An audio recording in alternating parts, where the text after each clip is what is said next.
We hear phrases like money can't buy happiness and the best things in life are free all the time. Nature provides plenty of examples of this. Mountains, lakes and rivers can all be enjoyed free of charge. Consider a family spending a day at the beach without spending a cent. The government also gives us things to enjoy free of charge. Parades are a good example of this, with people being able to show up and enjoy the festivities without having to buy a ticket or pay an admission fee. So what's the problem with things being free? Well, from an economic point of view, there are challenges in terms of analysis.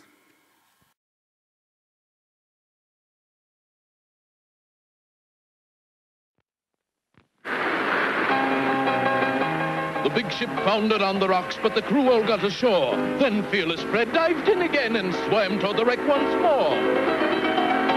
He'll never make it! The waves are too high. But he made it back to land. I had to return to the ship. He explained. For my toddy, the chocolate drink that's... Most goods cost money. When things have a set monetary value, their price dictates the decisions of buyers and sellers.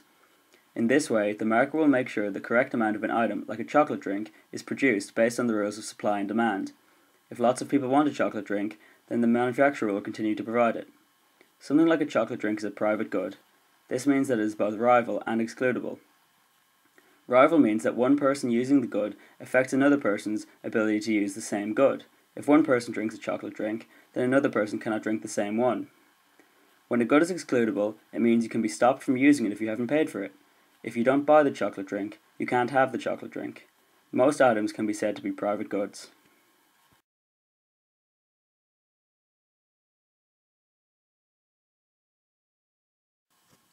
Public goods are very different from private goods.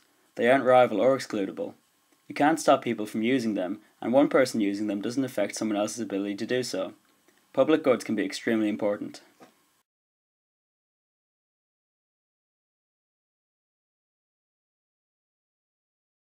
They all think I'm terrific.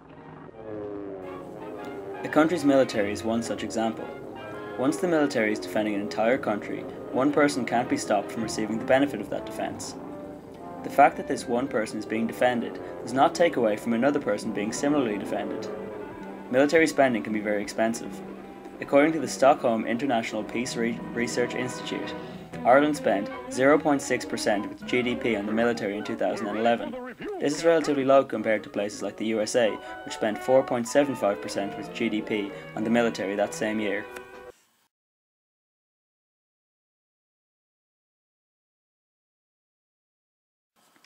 Basic research can also be a public good.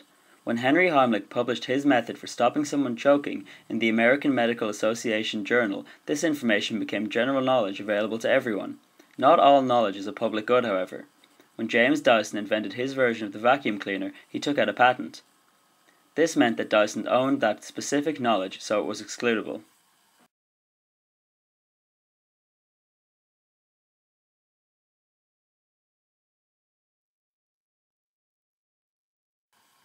Some of the taxes people pay goes towards government anti-poverty programs.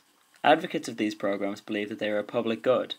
It stands to reason that people prefer to live in a society where poverty isn't an issue. Despite this preference, the private market cannot deal with poverty by providing a good. No one person is able to handle the problem because it is so large. Private charities also struggle to handle the issue. It therefore makes sense for the government to tax the wealthy to help the poor. The poor enjoy a higher standard of living, and the wealthy enjoy a society where poverty is not as much of an issue.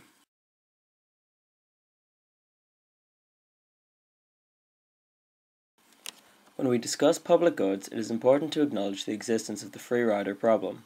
A free rider is somebody who enjoys the benefits of a good but doesn't pay for it.